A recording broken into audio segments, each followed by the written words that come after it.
What is up, everyone? This is Tutorials here, and today I'm going to show you how to fix apps or games not opening up on your Windows 10 or 11 device. So let's get right into this. So if you were playing, let's say Steam, for example, right, and you were able to have it open up initially in the past, and for some reason it's not opening up, you're double clicking it, triple clicking it, it's just not opening up, right?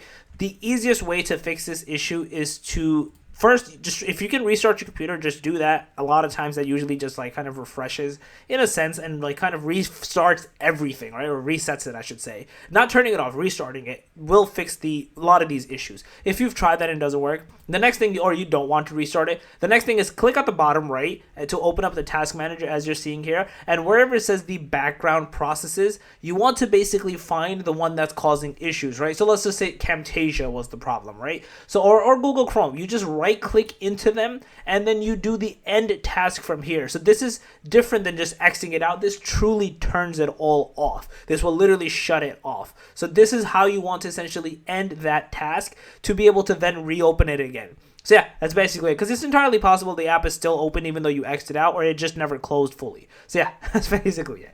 If you guys are a video, please smash it up. Guys on the channel, make sure to subscribe, click that notification bell, and I'm Tutorials out. Peace.